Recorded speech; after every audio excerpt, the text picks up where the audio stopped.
Je vous souhaite à tous et à toutes la bienvenue dans ce lieu. C'est tellement bon de pouvoir louer et adorer. Est-ce qu'on peut applaudir tous ceux qui servent ce matin? Louanges, équipe d'accueil, moniteurs, monitrices, tous ceux qui servent et qui nous permettent de vivre ces réunions et de savoir que notre Dieu nous a précédés dans ce lieu. Est-ce que vous le savez ça? Avant qu'on arrive dans ce lieu, Dieu était déjà là.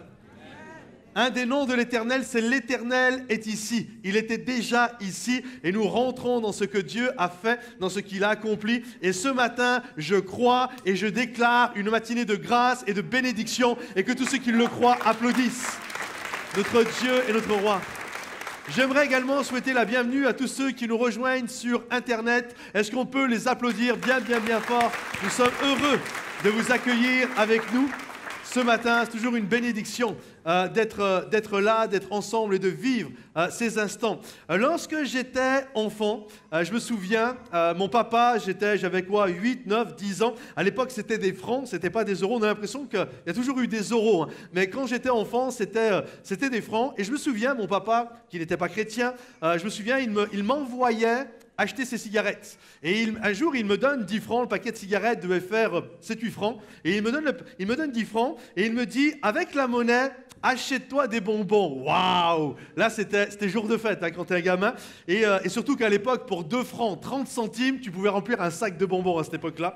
Et je descends au bureau de tabac et je demande donc le paquet de cigarettes que mon papa avait demandé. Donc c'était derrière la buraliste et sur le devant, sur le comptoir, il y avait tous les bacs où il y avait les bonbons à l'intérieur. Et moi, je n'avais de yeux que c'était juste les bonbons qui étaient là. Donc je choisis tous mes bonbons pour 2 francs. Waouh, jour de fête. Et lorsque la dame me donne le paquet de cigarettes plus les 2 francs de bonbons, je lui donne mes 10 francs. Et moi, je pars. Je suis un gamin. C'est juste ça que je vois. Je prends tous les bonbons et je pars avec mes bonbons et j'oublie le paquet de cigarettes. Et là, je prends les bonbons, je sors, mais pas grand-chose, je fais quoi, 2-3 mètres, et je me dis, ah, t'as oublié le paquet de cigarettes. Donc je retourne dans le bureau de tabac et je vois plus le cigarette sur le comptoir. Et là, je dis, il est où le paquet de cigarettes? Je l'ai oublié. Et la dame me dit, la buraliste me dit, ah, il y a un monsieur qui est passé qui a dit qu'il te connaissait, il allait te l'apporter. Et sur le coup, j'ai trouvé ça bizarre. Mais t'es naïf, j'ai 8-9 ans, j'étais naïf. Et ah bon, dans ma tête, je ne comprenais pas. J'ai vu personne dans le magasin, dans le bureau de tabac, quand j'étais là. Et ok, et là, je suis triste, je suis dépité. Je prends mes bonbons et j'ai honte. Et je retourne voir mon papa à la maison et je lui dis ce qui est arrivé. Et là, il me dit, mais non, elle t'a roulé. Elle t'a fait croire, elle a remis le paquet de cigarettes, c'est sûr et certain. Et le petit gamin que j'étais, dans mon cœur, c'était comme, j'ai vécu une injustice. J'étais énervé, elle m'a roulé, elle m'a volé, cette dame.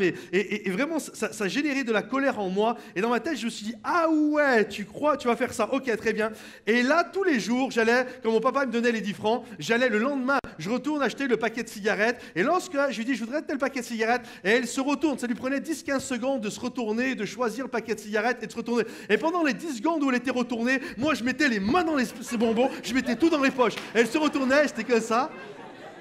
Et là, sans mentir, j'étais pas chrétien, pendant au moins, j'étais pas chrétien, et là, pendant au moins, je pense, de l'âge de 8 ans à l'âge de 12 ans, ça durait 3-4 ans, tous les jours, je lui volais des bonbons, tous les jours. Et dans ma tête, écoutez bien, dans ma tête, je me suis fait justice. Moi, dans ma tête, je la volais pas. Tu vois, c'était l'enfant que j'étais. Tu m'aurais posé une question, je te dis, bah, c'est elle qui a commencé. Hein. Elle m'a volé, je la vole. C'est moins plus moins égale plus. Ça s'annule l'affaire. C'est positif l'histoire. C'est elle qui a commencé, vous comprenez? Et il y a cette notion dans notre cœur humain. C'est depuis tout petit. C'est en nous. On a envie de se faire justice. Quand quelqu'un nous fait du mal, j'ai le goût de me faire justice. Alors bien sûr, ça peut changer, ça peut être des trucs enfantins, là c'était enfantin, et ça peut être des choses extrêmement graves que l'on peut vivre. Ça va être une épouse qui va être trahie, c'est un époux qui va être trahi, parfois ton patron t'a dit, il y a une promotion, tu es en bonne place et vraiment atteint les objectifs, et certainement que la promotion elle est pour toi. Toi tu as mis les bouchées doubles, tu as travaillé fort, c'est sûr la promo elle est pour toi. Et puis là, sous le chapeau, il y a la relation du patron, un cousin éloigné, du neveu, de la nièce, de machin, etc. Et poum, la promotion, elle te passe sous le nez et tu es en colère. Et là, tu as juste envie de te faire justice. Ah ouais, c'est ça, ben maintenant, je ne vais plus faire les objectifs, je vais travailler mal, etc., etc. En fait, on a le goût de se donner justice. Et la question est la suivante, est-ce que c'est dans la mentalité du royaume de Dieu? Est-ce que c'est dans la mentalité du royaume de Dieu de rendre le mal par le mal, pour le mal? Est-ce que ça fait partie de la mentalité du royaume de Dieu? Absolument pas. Je crois que c'est même tout l'inverse. Dans notre série de messages, Esprit de conquête, on doit comprendre que pour conquérir l'héritage que Dieu a pour nous, nous ne pouvons pas conquérir ou concourir avec nos propres règles. On est obligé, si je veux conquérir et obtenir ce que Dieu a prévu pour moi, je suis obligé de jouer, entre guillemets, je suis obligé de jouer selon les règles du royaume de Dieu. Parce que si je ne joue pas selon les règles du royaume de Dieu, je ne vais pas réussir à obtenir mon héritage. Donc, quand je vis une injustice, je dois me caler sur ce que la parole de Dieu enseigne. Et ce matin, j'aimerais apporter un message que j'ai intitulé « Il est l'Éternel, notre justice ». Je dois comprendre que, quelle que soit la situation que je vis, je dois comprendre que c'est Dieu qui me fait justice. Ce n'est pas à moi d'être un propre juste, d'être mon propre justicier, mais je dois comprendre afin d'être aligné selon la parole de Dieu pour obtenir ce que Dieu a prévu pour ma propre vie. On va regarder à travers la vie d'un personnage qui s'appelle David. Vous avez déjà entendu parler de David et Goliath, etc. Et à ce moment-là, il y a un roi qui s'appelle Saül. Et Saül a été mis en place par Dieu, c'est le roi du pays, etc. Mais Saül va vouloir être roi selon ses propres principes, selon ses propres règles du jeu. Et à tel point que Dieu va décider de l'enlever de la royauté et de donner la royauté à un nouveau roi, à une nouvelle personne. Et là, il y a, dans cette nouvelle personne, il y a un gamin qui a 15-16 ans, un ado. Et Dieu décide que ça va être cet ado-là, un jeune homme qui s'appelle David, inconnu à ce moment-là. Et il a le cœur selon Dieu. Et là, Dieu dit, ça va être lui. Et Samuel vient, il lui donne l'onction pour être le nouveau roi. Mais on doit comprendre ceci. Entre le moment où prophétiquement il est roi, où dans l'avenir il va être roi, la réalité entre ce moment-là et le moment où il devient roi, il se passe plus de 15 ans. Il y a une quinzaine d'années qui vont s'écouler. Et Dieu, petit à petit, va élever David. Et on va voir David, la première fois qu'on va entendre parler de lui, qui va se retrouver sous les spots, sous les projecteurs, c'est lorsque David vient sur le champ de bataille et combat Goliath, et que David remporte la victoire contre Goliath. Et là, David va être vu vraiment comme un personnage, waouh, c'est un héros, c'est un homme de guerre, c'est un gars qui n'a pas peur, il est stratège, il est intelligent, il est spirituel, il est courageux. Et là, très vite, Saül l'apprécie. Waouh, ce gars-là, il me fait remporter des victoires. C'est juste génial. Et là, il le prend pour devenir un chef de l'armée, de son armée. Et là, régulièrement, David sortait et revenait et remportait des victoires. En plus, David était un conducteur de louanges incroyable. Il prenait sa harpe.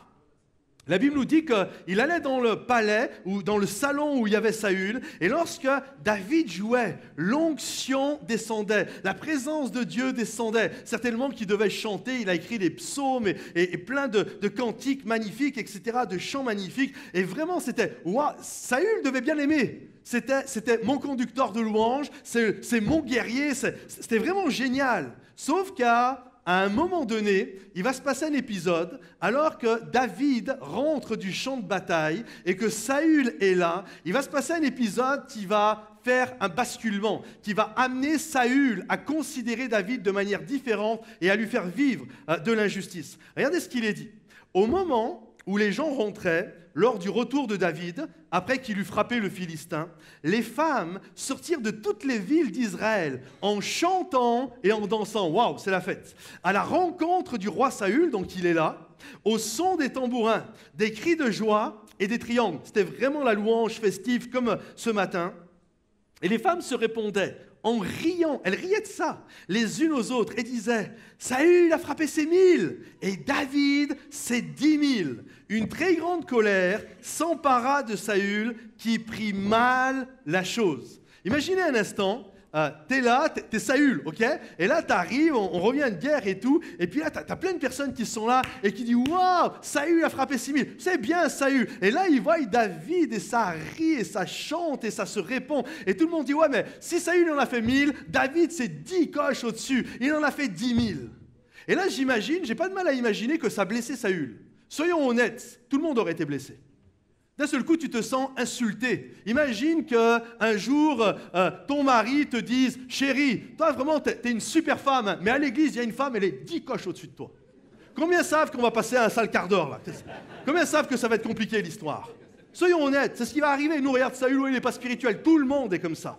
Personne n'a envie. Imagine, tu regardes ton mari, tu dis « Ouais, toi, t'es un bon gars, mais autrefois, j'ai eu un chéri avant toi. C'était 10 coches au-dessus de toi quand même. » Vous comprenez? Ça te blesse. Ça vient de brasser. Ah, franchement, tu es un super employé. Hein. Tu es vraiment un bon employé. Tu es vraiment un bon ouvrier. Tu travailles bien. Mais franchement, c'est rien par rapport à l'autre ouvrier. Là. Lui, là, franchement, il est 10 fois meilleur que toi. C'est blessant d'entendre des choses comme ça. Sauf que quand tu entends des choses comme ça, tu ne peux pas gérer les choses extérieures, les paroles blessantes qui vont venir sur toi, mais tu as la possibilité de choisir l'attitude que tu vas avoir face à toutes ces flèches qui viennent sur toi. Et là, on peut se poser la question, comment Saül va réagir? Est-ce que Saül va se dire, finalement, David, il n'y est pour rien dans cette histoire? Même si ce n'est pas intelligent ce qu'elles sont en train de faire, ces femmes-là, David n'y est pour rien. Lui, il a fait son taf, il a été loyal, il a été intègre, ça a été une belle personne, il y est pour rien. Ou est-ce que Saül va faire le choix de laisser la jalousie, l'orgueil gangréner tout son espace intérieur comme un poison et s'en prendre finalement à un gars qui n'avait rien fait de mal? Qu'est-ce que Saül va faire? Malheureusement, il va choisir la deuxième option. C'est pourquoi, premièrement, il arrive que nous recevions des flèches d'injustice. Là, il a reçu des flèches, Saül, et il a mal réagi.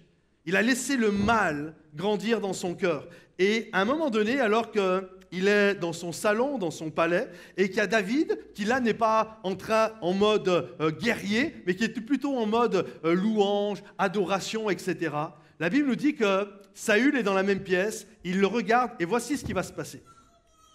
David jouait comme les autres jours et Saül avait sa lance à la main. Saül leva sa lance, disant en lui-même « Je frapperai David contre la paroi ». Mais David se détourna de lui 2 fois. Écoutez, David est là, il est tranquille, il ne demande rien, il est en train de faire ce qu'on lui demande, il est en train de louer et d'adorer Dieu, son attitude est belle, tout est beau, tout est impeccable, et de là, de l'autre côté, tu as Saül qui se laisse gangréner, et en même temps qu'il se laisse gangréner, il a une arme dans les mains.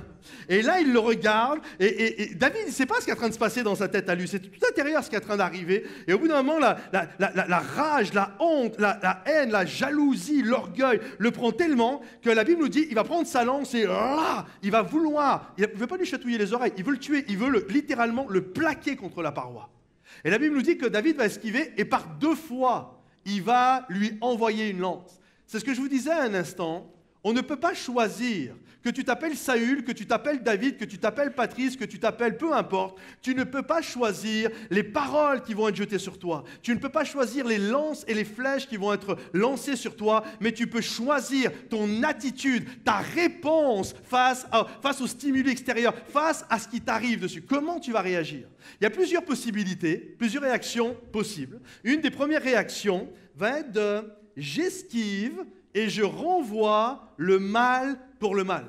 En d'autres termes, il y a quelqu'un qui t'envoie une flèche, une parole de mort, une parole méchante, tu esquives, tu cours chercher la flèche, tu la reprends et tu vas toi.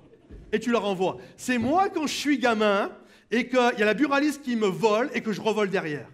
Je rends le mal pour le mal.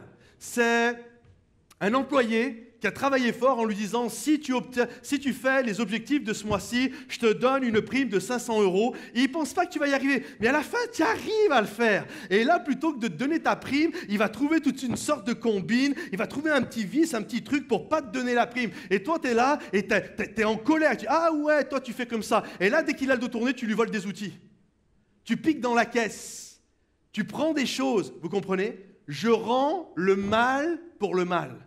Il y a quelqu'un qui m'a envoyé une flèche, je lui rends la flèche, je lui donne. Ça, c'est la première des choses que l'on peut faire. La deuxième est la suivante, j'esquive et je rumine. En d'autres mots, vous vous contrôlez extérieurement comme un bon chrétien, mais à l'intérieur de vous, dans vos pensées, vous rendez le mal par le mal. Là, tu es chrétien, ça fait un petit bout, tu as été à l'église, tu as fait le cours Fondamentum, et on t'a enseigné que le mal, tu ne peux plus le faire. Ok? C'est pas bien, ça, c'est pas de Dieu de faire le mal. Et ça, tu le sais, tu l'as intégré. Et un jour, quelqu'un t'envoie une flèche, ok? Il te fait quelque chose de mal. Et là, tu esquives. Ok. Et là, tu regardes l'autre et tu lui fais un beau sourire. On t'a appris, c'est ça, un chrétien, il est gentil. Un chrétien, c'est gentil. Et là, tu lui fais un bon sourire et tu lui dis, oh, mais c'est rien. Sauf que si on avait la possibilité d'ouvrir ta tête, on verrait à l'intérieur un petit gars qui est debout, qui dit, ouais, toi, tu vas voir, je vais te rendre la monnaie de ta pièce, tu ne paies rien pour attendre, etc., etc. Mais tu te retiens comme un bon chrétien. Et quand on te dit quelque chose, oh, tu sais, moi, j'ai laissé tomber la susceptibilité le jour où j'ai donné ma vie à Jésus. Vous comprenez? Et tu es là, tu te retiens. Soyez honnête, vous regardez comme ça. Soyez honnête, il y en a plein, vous êtes comme ça. On est comme ça. Ça m'est arrivé plein de fois. On est comme ça. On reçoit des choses et on fait les bons chrétiens, mais au fond de nous, il y a une rancune, il y a une colère qui est là. Mais on ne la montre pas, on est des bons chrétiens. Comprenez-vous? Ça, c'est une chose. La troisième chose, et ça, c'est vraiment quand, par la grâce de Dieu, on a réussi à passer des échelons, des étapes, on esquive et on refuse les mauvaises pensées. Autrement dit, vous surmontez le mal par le bien. C'est-à-dire, je reçois une flèche et c'est sûr que ça va venir me piquer. Qu'on s'entende bien, on est des êtres humains. C'est sûr que David, ça l'a piqué. C'est sûr que Saül, ça l'a piqué. C'est sûr que Caïn, quand il a entendu que son offrande, elle n'était pas agréée par rapport à Abel, c'est sûr que ça pique. Ça pique, c'est comme ça, c'est les êtres humains, ça nous pique. Mais là, c'est qu'est-ce que je fais? Comment je réagis? Et même si ça me prend 1 heure, 2 heures, 1 jour, 2 jours, 3 jours, je suis devant un choix. Mais je vais faire le choix de répondre selon le standard du royaume de Dieu. Je vais faire le choix de prier, de dire Seigneur, ôte-moi ces choses-là, enlève-moi, montre-moi comment toi tu vois, que je puisse parler comme toi tu parles, que je puisse marcher comme toi tu marches. Et même si ce n'est pas simple, c'est ce qui nous permet de remporter des victoires. Je me souviens un jour d'un pasteur qui a vécu un drame. Il va chez des amis et il a son épouse avec des enfants et ils vont chez des amis. Et là, comme ça se passe souvent, quand on se retrouve à aller chez des amis, on est là, c'est cool, c'est la soirée, on prend l'apéro, on papote, on discute et on laisse les enfants, et on laisse les enfants jouer tout seuls. Et en fait, on y repense 4 heures plus tard qu'on a des enfants, au moment de partir. J'aimerais vous dire, juste, je fais une parenthèse là pour tous les parents, c'est justement là où se passent tous les drames. La plupart des abus sexuels qu'il y a eu, c'est dans ces moments-là que ça arrive. Où toi, tu es là, tu es tranquille, en train de boire l'apéro et de rire, et toi, tu le sais pas, mais là, il y a un grand cousin, ou il y a un oncle qui traîne, ou il y a le fils grand de machin, etc., et qui est en train de faire toutes sortes de choses, etc., etc. Vous comprenez? Et là, malheureusement, cette soirée-là, c'est ce qui s'est passé. Quand il récupère ses enfants, ils ne voient rien, ils partent à la maison, et la maman, elle voit que sa fille, il y a quelque chose de pas normal. Et elles arrivent à la maison et finalement, la maman arrive à faire parler sa petite fille et il se rend compte qu'elle a été abusée. Elle le dit à son mari et son mari, à ce moment-là, il a beau être pasteur, c'est un papa, hein, il devient complètement fou. Il prend une barre de fer, une baramide, il rentre dans sa voiture et dit « je vais le tuer. Je vais le tuer, le gars. J'ai beau être pasteur, je m'en fous, je vais le tuer. » Il monte dans la voiture, il fait la route, et à 1 heure du matin, il se retrouve devant la maison de ce gars-là. Et là, pendant 4-5 heures, s'ensuit tout un conflit qui est dans son cœur. Il sort de la voiture, il prend la barre, et là, il a juste le goût de frapper à la porte. Il a juste le goût que le gars il ouvre la porte et qu'il lui mette des coups de barre dans la tête. Et il est là, et là, il entend Dieu lui parler. Il retourne dans la voiture, mais il ne part pas. Il est là, il y a tout un dilemme, il y a tout un conflit qui se passe dans son cœur. Il a envie d'aller le tuer, et en même temps, il entend Dieu lui parler, mais si tu fais ça, ta fille, en plus de vivre ce qu'elle a vécu, toi, tu vas te retrouver en prison et elle va vivre ce traumatisme-là et puis elle va croire que c'est de sa faute, etc. Et pendant 4, 5 heures, 6 heures, il est là dans un conflit intense. Et à la finalité, il a fait ce qu'il fallait faire. 6 heures plus tard, il va au commissariat, il porte plainte. Et le monsieur se fait arrêter et il se fait jeter en prison. On doit comprendre ceci, ce n'est pas à nous de nous rendre justice. On doit croire, et j'espère que vous le croyez avec moi, il y a un autre Dieu. Et je fais une autre petite parenthèse là. Quand je dis de ne pas rendre le mal par le mal, ça ne veut pas dire que quand vous vivez un traumatisme comme ça, qu'il ne faut pas porter plainte. Ce que je suis en train de dire, ce n'est pas à vous de vous faire justice. Il y a une justice, il y a des juges, il y a tout ce qu'il faut dans un pays, et vous laissez ça à Dieu. Vous portez plainte, ton patron t'a volé, il y a les prud'hommes, etc. Mais ce n'est pas à nous d'être des propres juges. des personnes où je vais faire ma propre justice. Et ce monsieur, finalement, a été porté plainte. Le monsieur a été arrêté, il a été jeté en prison et heureusement, il a pu ensuite s'occuper de sa petite fille. Imaginez s'il avait voulu s'occuper lui-même de ces choses-là, il aurait perdu son héritage, il aurait perdu tout ce que Dieu voulait qu'il puisse conquérir, il aurait tout perdu. Et il y a cette notion de « je ne perdrai pas ». Il y a vraiment un lien entre comment je vis l'injustice et recevoir le pays que Dieu a prévu pour moi. Parce que si je règle les choses et je combats selon mes propres standards, selon mes propres règles à moi, je finis par perdre l'héritage que Dieu avait prévu. Alors on va tous vivre ces injustices-là. Ou en tout cas, j'espère pas celle-ci, mais toutes sortes d'injustices. Et il y a un appel à, non, je laisse Dieu être mon juge. Je laisse Dieu agir. Alors j'aimerais vous dire que ça serait génial si tout le monde fait ça. Et alors que David, lui, décide de quitter le palais, il décide de ne pas faire d'histoire avec Saül. Comprenez, David, c'est celui qui a tué Goliath. Hein. Il aurait pu prendre les lances et coller et tuer Saül. Hein. C'était dans les cordes de David de faire ça. Mais David dit non, je ne rentre pas dans ce dilemme-là. Et David va partir. Et j'aimerais vous dire que quand nous agissons comme ça, les gens qui nous ont fait du mal, avec du recul, se disent « Ah, finalement, c'est vrai, j'étais un petit peu trop émotif là. J'aurais pas dû faire ça, finalement, il a fait que du bien. Et finalement, c'est un bon gars, c'est une bonne fille, c'est un bon employé, c'est un bon mari, c'est une bonne épouse. Ah, finalement, je vais arrêter là. Je vais l'appeler et je vais lui demander pardon. » Généralement, c'est comme ça qu'on voit les choses et c'est comme ça qu'on aimerait que les choses se passent. Or, bien souvent, elles ne se passent pas ainsi.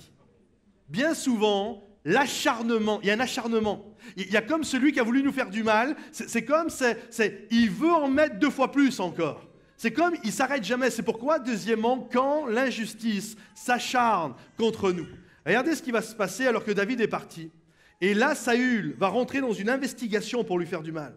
Prenez encore des informations pour savoir et découvrir dans quel lieu il a dirigé ses pas et qui il y a vu. Car il, bien sûr, c'est David, hein, il est, m'a-t-on dit, fort rusé, tu vois, comme s'il ne le connaissait pas finalement, David. Il essaye de faire courir des bruits sur lui.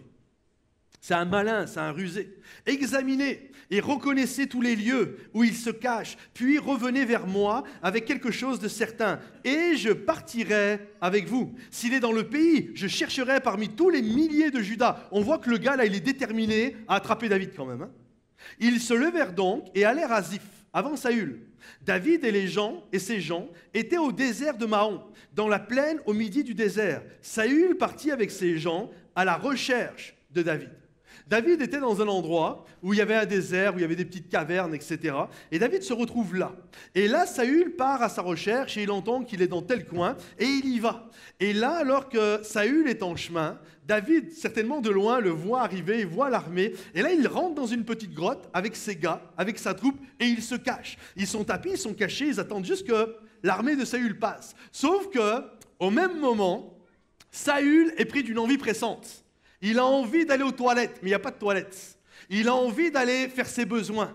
Alors, il est là et vous comprenez qu'il ne peut pas faire ça devant tout le monde. Alors, il fait arrêter tout le monde et il décide d'aller dans la grotte faire ses besoins. Mais dans la grotte, c'est là où il y a David et ses hommes. Et là, d'un seul coup, Saül rentre dans la grotte. Lui, il est certainement ébloui, la lumière du jour, le désert, etc. Il ne voit rien. Et là, au fond de la grotte, tapis dans l'ombre, il y a David avec tous les gars qui sont là. Et il voit Saül arriver. Et Saül arrive, je vous imagine la scène, elle n'est pas très glamour. Hein. Il y a David et il y a Saül qui arrive, il prend son manteau, certainement sa tunique, il jette ça et il commence à faire ses besoins. Je vous dis, c'est pas très glamour.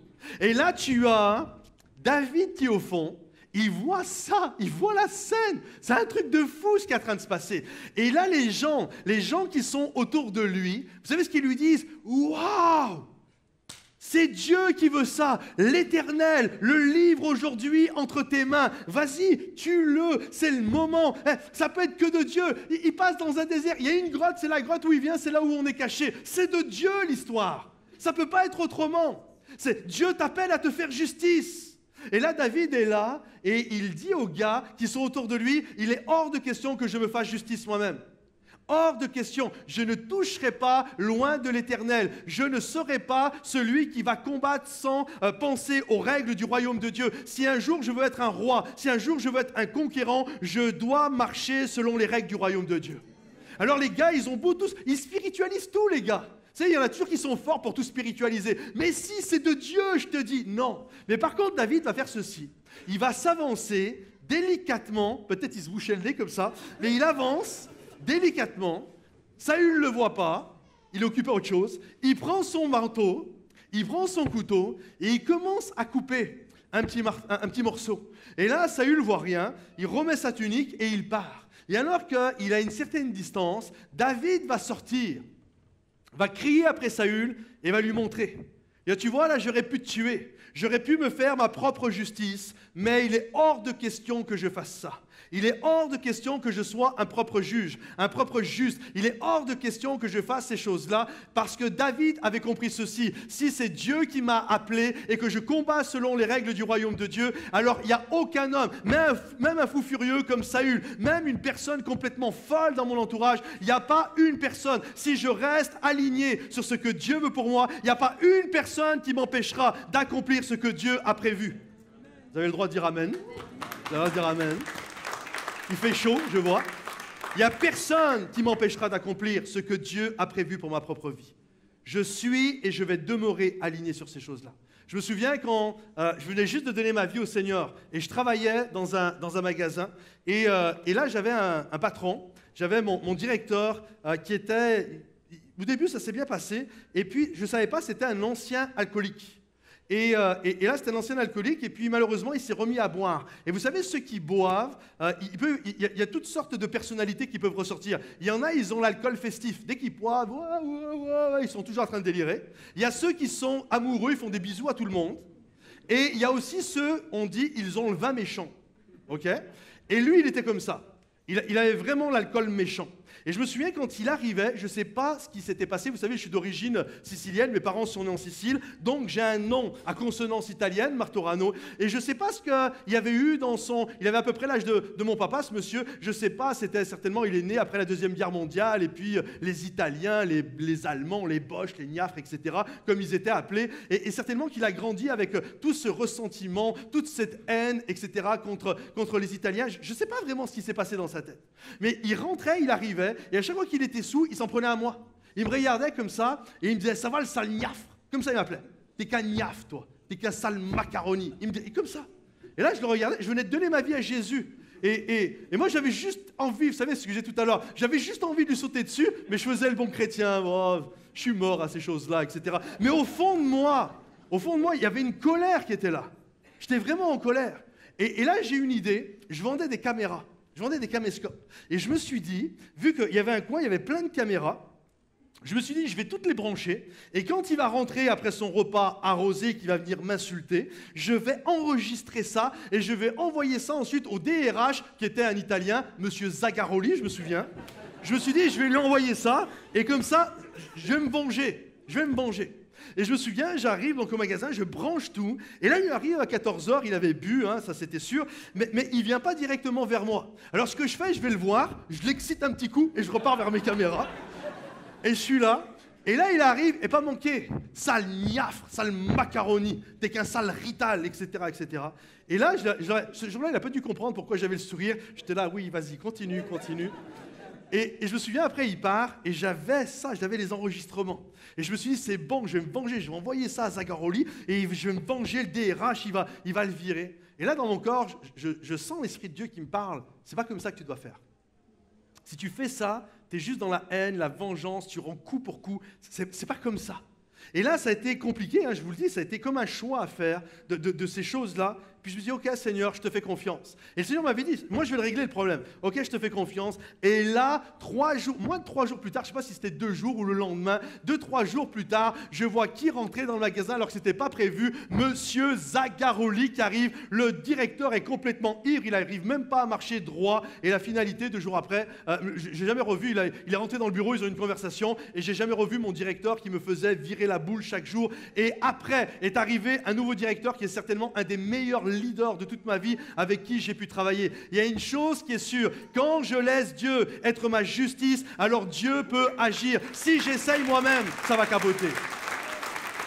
Je ne rentrerai pas là-dedans, mais je crois que Dieu est capable de me faire justice. Ce n'est pas à moi de rendre le mal pour le mal. C'est à Dieu qu'appartient la vengeance et la rétribution. Moi, je garde un témoignage aligné sur les valeurs du royaume de Dieu. C'est pourquoi, troisièmement et dernièrement, Dieu veille sur nous malgré l'injustice.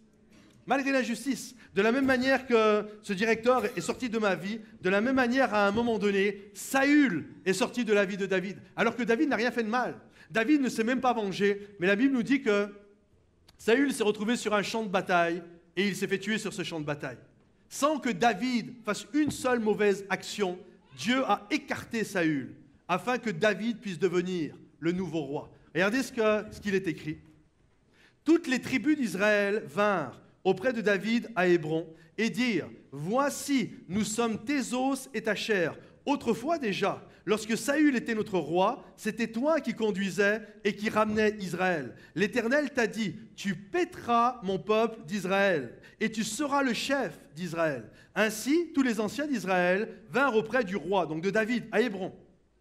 Et le roi David fit alliance avec eux à Hébron, devant l'Éternel. Ils joignirent David pour roi sur Israël. David était âgé de 30 ans lorsqu'il devint roi, et il régna 40 ans. Comprenez ceci, Dieu a veillé, alors que David gardait son corps dans la droiture, Dieu a veillé à ce que David puisse rentrer et accomplir l'œuvre que Dieu avait prévue pour lui. Et le fruit, écoutez bien, le fruit de la conquête a été exceptionnel. Si tu peux mettre la carte, s'il te plaît. Regardez, tout ce que vous voyez là en vert, tout ce que vous voyez ici en vert, c'était Israël au temps du roi Saül. Tout ce que vous voyez en violet, c'est-à-dire c'est plus du double. En fait, David a doublé, littéralement, je vais demander aux musiciens de revenir, David a doublé littéralement la superficie. Vous comprenez le lien qu'il y a entre je ne ferai pas justice moi-même, je reste droit, je reste aligné sur les valeurs de Dieu, et parce que juste je reste droit, je reste aligné et je joue selon les règles du royaume de Dieu, je finis par devenir un conquérant, je finis par obtenir toutes les promesses que Dieu a pour moi. Il y a cette notion. Imaginez David se serait laissé emporter et aurait fait comme Saül. Il aurait joué selon ses propres règles à lui. Vous croyez que David aurait pu conquérir tout le pays d'Israël? Absolument pas. Mais David, l'homme selon le cœur de Dieu, a compris que si je veux porter du fruit dans le royaume de Dieu, je dois me caler à ce que Dieu veut pour ma vie. Et la conquête a été juste extraordinaire. Durant la semaine, peut-être aujourd'hui, peut-être en ce moment, peut-être juste avant de venir, ou dans une semaine, dans un mois, dans 2 mois, dans les jours qui vont arriver, certains, vous allez vivre cette injustice. Vous allez vivre de l'injustice. On va tous vivre de l'injustice. Maintenant, la question, c'est quel va être ton choix? Comment tu vas agir? Vous savez, dans la pensée asiatique, on parle de karma. C'est-à-dire que tu fasses le mal ou que tu fasses le bien, tu es pour rien. C'est ton karma. Dans la pensée musulmane, on parle du muktoub. C'est-à-dire que tu fasses le bien, que tu fasses le mal, que tu ailles dans telle direction ou telle autre direction, tu y es pour rien. C'est ton muktoub, c'est Dieu qui l'a voulu. Et j'ai remarqué de plus en plus souvent, les chrétiens parlent de destin. Mais c'est pas, vous savez, même moi je l'emploie ce mot destin, la destinée, c'est la destinée que Dieu a pour toi. Sauf que moi quand je l'emploie, et quand on l'emploie dans la notion de c'est ta destinée, dans le sens c'est le projet de Dieu pour toi, c'est le plan de Dieu pour toi, il est bien utilisé.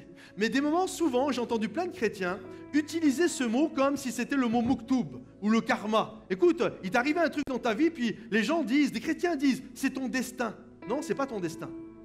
Comprenez ceci, ça veut dire que tu n'as pas le choix. Et dans la pensée du royaume de Dieu, tu as toujours le choix. Saül avait le choix. Il avait le choix lorsqu'il a entendu ses femmes dire ça. Il avait le choix. Caïn avait le choix de ne pas tuer Abel. Saül avait le choix de ne pas envoyer des lances à David. David avait le choix dans cette caverne de tuer Saül ou de ne pas le tuer. Il n'y a pas c'est ton destin. Il y a c'est mon choix. Quel choix je vais faire? Quelle va être ma responsabilité face aux attaques extérieures, face aux flèches, aux lances, face aux paroles de mort, face au mépris? Quel va être mon choix? J'espère que vous êtes avec moi, mais nous voulons faire le bon choix. j'ai noté ceci. Si tu peux mettre la dernière diapo. Quelles que soient les attaques, remettez-vous-en à Dieu. Ne rendez pas le mal, mais laissez Dieu être votre justice. Quelles que soient les choses que tu vas vivre. Et il y a un auteur que j'aime beaucoup, qui a fait beaucoup d'études, qui s'appelle le docteur Frankl. Il est décédé aujourd'hui. Et le docteur Frankl a fait beaucoup d'études sur les comportements humains, sur notre façon de réagir face aux attaques, face à des choses qu'on nous fait subir. Et ce monsieur a vécu, c'était un juif, il a vécu les camps de concentration. Et lorsqu'il a fait son étude, il a bien sûr utilisé ce qu'il avait vécu dans les camps de concentration, dans les camps d'Hitler. Et il a fait ses écrits en disant ceci, j'essaye de le citer le plus près possible. Mais il va dire, on peut tout enlever à un homme. Mais lorsque j'étais dans les camps de concentration, j'ai vu des hommes, on leur a enlevé leur dignité, on leur a enlevé leurs vêtements, on leur a enlevé leur épouse, on leur a enlevé leur époux, on leur a tout enlevé. Et là, je voyais, malgré tout ça, il y avait des gens qui étaient juste, ils mouraient dans la haine, ils mouraient dans le découragement, ils mouraient toutes ces choses-là. Mais il y avait des hommes qui étaient là et au milieu de toute la folie, ils partageaient leur bout de pain. Ils encourageaient les autres. Ils étaient comme des supports pour tous ceux qui étaient là. Le peu qu'ils avaient, ils continuaient de le partager. Ils ne le gardaient pas pour eux. Et il finit son étude en disant, on peut tout enlever à un homme. On peut tout lui enlever. Sauf une chose, sa liberté de choisir son attitude face aux circonstances extérieures, de choisir son propre chemin. On peut tout vous enlever, mes bien-aimés. Et ça arrivait dans le monde. Il y a des chrétiens en ce moment, on leur enlève tout. Les premiers chrétiens, on leur a tout enlevé. On peut tout enlever. Aujourd'hui, tout se passe bien et demain, on peut tout nous enlever. Mais il y a une chose qu'on ne pourra pas nous enlever. C'est la liberté de faire notre choix. Comment je vais réagir? Quelle va être mon attitude face à ce que je suis en train de vivre? J'espère que vous êtes avec moi, mais nous voulons faire le choix d'aimer Dieu, de faire confiance à Dieu et de croire qu'il est notre justice et de croire que nous continuons d'avancer avec lui. Est-ce qu'on peut se lever à notre place? Et juste là où on est, est-ce qu'on peut élever nos mains devant le roi des rois? Seigneur mon Dieu, je prie pour toutes les personnes qui sont dans ce lieu. Je prie pour chaque personne qui a été blessée. Je prie pour chaque personne qui a vécu de l'injustice. Qu'elle peut être considérée comme minime, Seigneur mon Dieu, ou qu'elle soit majeure. Que ce soit des abus financiers, des abus sexuels, que ce soit toutes sortes de choses dramatiques que l'on ait pu vivre, ou que ce soit professionnel. Je prie, mon Dieu et mon roi. Je prie pour chaque homme. Je prie pour chaque femme dans ce lieu. Je prie que nous fassions le choix de dire, il est l'Éternel, ma justice. C'est pas simple, mais je décide de combattre selon les règles du royaume de Dieu. Je crois que mon Dieu va triompher parce que mon Rédempteur est vivant et que sa parole me dit, ce n'est pas le péché qui va se lever en dernier, ce n'est pas le divorce qui va se lever en dernier, ce n'est pas l'hypocrisie qui va se lever en dernier, ce n'est pas la maladie qui va se lever en dernier, mais ta parole me dit, car je sais que mon Rédempteur est vivant et c'est toi qui vas te lever en dernier sur cette terre, c'est toi qui vas faire lever ton soleil de justice, Seigneur. Je prie pour chaque personne dans ce lieu, que ta grâce se manifeste, que ta puissance soit à l'œuvre et que chaque personne puisse être guérie, délivrée et puisse rouler, marcher, avancer avec toi. Combattre selon tes règles, Seigneur, dans le nom de Jésus, Père, et que tous ceux qui le croient disent Amen et applaudissent le roi des rois et le Seigneur des seigneurs. Alléluia.